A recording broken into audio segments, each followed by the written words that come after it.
Hey, in this video, I want to talk about when and how to hunt scrapes.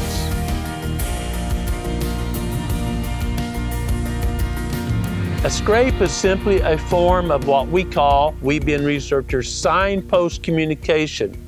It's not necessarily direct communication like, hey, how you doing, I see you. It's more, I'm gonna leave scent, you're gonna come by, and you're going to get information from that scent. A signpost. Predators make signposts, you know, they urinate on certain places, whatever. And deer primary signpost is rubs and scrapes.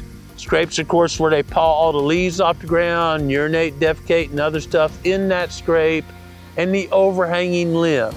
We want to talk about what these mean, and how you can use that to have some good hunts.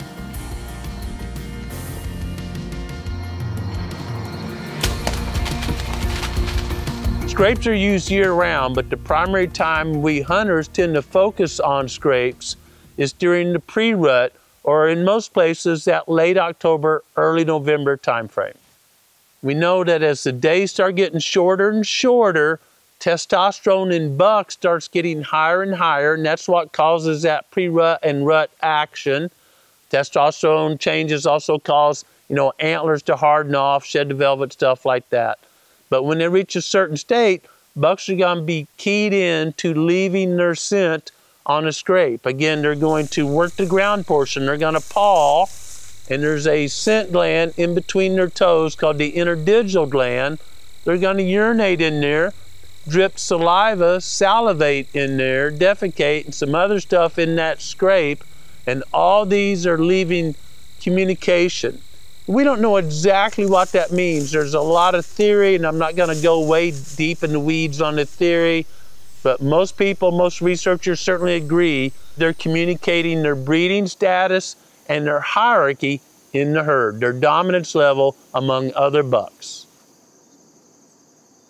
I often hear and get questions about scrapes marking a deer's territory, and that's simply not the case. Deer are not territorial. They do not mark their boundaries with scrapes like a coyote or a predator marking their boundary with droppings. Scrapes are a community signpost.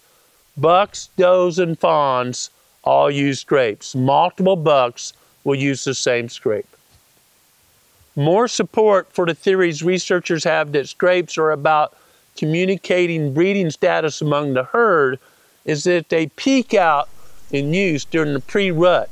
In the pre-rut, before the main dance is going on and not many does are receptive, those bucks are really communicating their breeding status or hierarchy in the herd. Once a bunch of does are receptive, let's call that 15-20% or more of the does are receptive for breeding, scrapes will die off. Leaves will fill them in. They will go mostly unattended. And that's because you don't need to advertise, you need to be chasing. There are does out there, and it's more important to be seeking a receptive doe than marketing. The rut, again defined by there being at least 15 or 20% does receptive, is a relatively short period of time during the fall. And once on the backside, fewer than 15-20% of the does are receptive, now we have to market again. Those bucks are out there marketing their position in the herd, their dominance, their breeding status, and that has changed a lot. A lot of bucks got harvested during the rut, injured, something happened, and those scrapes peak up. My research, I did my master's degree on scrape behavior, and many others have shown that use after the rut, coming off of a lot of does being receptive, is awesome, but not quite as much as before the rut. Again, several reasons why. There's not as many bucks. A lot of bucks were harvested or injured during the rut from fighting, whatever, and a lot of does were bred, and they're simply not using that form of communication. But scrapes are not just for deer to communicate back and forth. We hunters can use that and see where deer are traveling, if they're active in the area. Big difference between one scrape and a scrape line, and let's talk about how we can use this information to harvest and see more deer. Growing Deer is brought to you by Bass Pro Shops and Cabela's. Also by Green Cover Food Plots, Winchester, PH Outdoors, Moultrie Mobile, Steel, Fleet Outdoor Apparel, Morel Targets, Fourth Arrow, Soil Pro Outdoors, Scorpion Venom Archery, Case IH Tractors, Burris Optics, G5 Broadheads, Prime Bows, and Redneck Hunting Bloods. Based on everything we know about scrapes, again, that they are a form of communication, especially during the rut, communicating status, breeding hierarchy, whatever, we want to use that to our advantage as hunters. And let's say during that pre-rut, that tells us bucks are active in the area. It also tells us stuff about not hunting scrapes. Maybe grunt calls are effective. We could communicate with a grunt call that there's a receptive doe here, right? That tending grunt communicates to the bucks, not just there's a buck there, but there's a receptive doe there. That's similar to scrapes. And when you see scrapes really hot, that's a great time to be using those grunt calls. A line of scrapes may show you travel pattern between feeding and bedding areas. During that pre-rut, when bucks are on that food cover pattern still. Once those scrapes start leafing over, that's a good time for us to be in those really tight pinch points between multiple bedding areas, feeding areas, because those bucks are literally taking more steps per day during the rut, seeking receptive does, and pinch points are a critical part of that hunting strategy.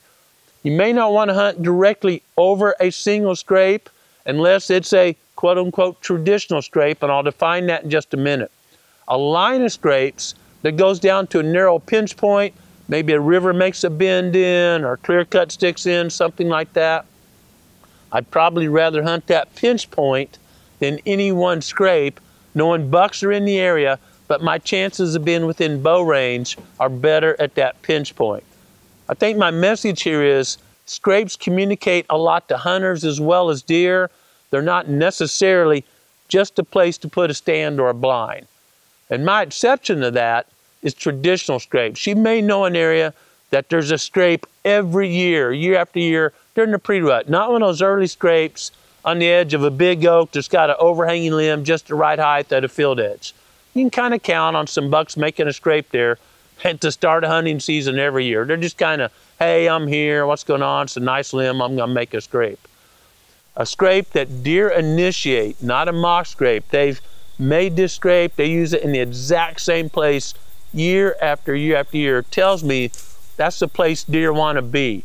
It's positioned exactly right between food and cover, the thermals are working in their favor, and I pay a lot of attention to traditional scrapes. Whether I hunt right there, because the thermals can also be in my favor, the wind direction, or I know I need a pinch point very close to that traditional scrape.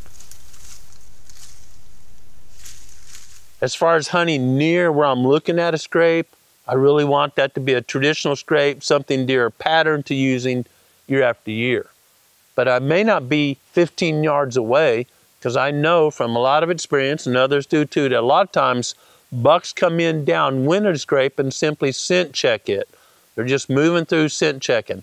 That seems to be a bit more common as you're closer to that magic 15 or 20% of does being receptive, going from the pre-rut to the rut. It makes sense, right?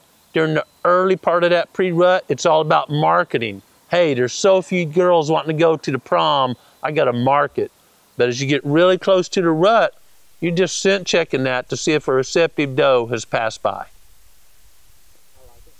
Mentioning scent, a lot of folks like to add scent, you know, some kind of doe and estrus or something to the scrape. I'm not saying that's a bad plan. I myself don't do that because I have to get close, put scent in there, put human scent in there, all these things. And if it's an active scrape, there's nothing I can put in there that is better than what the deer are putting in there. They're gonna check that scrape line anyway. So, I mean, if you do it, you've had success with it, more power to you. For me, I just want to avoid me putting my scent around there. And if I'm doing my scouting right, I'm gonna find a scrape that's active and deer putting the best thing, fresh urine in there right while I'm hunting. My research on scrapes and many graduate students since then have all shown that most deer visits at scrapes are at night. That shouldn't discourage you from using scrapes as part of your hunting strategy. The same is true for food plots. I don't not hunt food plots or buy food plots because I know more deer are gonna be there at night during legal shooting hours. We just need to know that if we put a trail camera on a scrape, most of those pictures are probably going to come at night. I like to hunt scrapes based on what they're close to. If it's really close to a bedding area, I'm going to think those scrapes are going to be first thing in the morning as that buck's going back to the bedroom, or first thing in the afternoon, right as they're coming out of there, heading off to do their time. Remember, afternoons are morning for deer, and mornings are when they're going back to the house or back to the bedroom. If that scrape's in the middle, kind of between food and cover, then you have to adjust accordingly and realize the odds are better. Scrape use there is going to be not during legal shooting hours. Scrapes are one of two primary forms of signpost communication for deer. Rubs are the other, and I explained a lot of details about rubs in a previous episode, and you should go watch it. There's a link in the description. Seeing fresh scrapes, especially this time in October, get me really excited about the upcoming pre-rut and rut. Scrapes are a tool for deer to communicate critical information to each other that help with the health of the herd. But you know, we have something even easier to interpret. We have God's Word, we call the Bible, which was His way of communicating His will to our lives. And I strongly suggest you seek His will and read a portion of the Bible daily. Thanks for watching Growing Deer.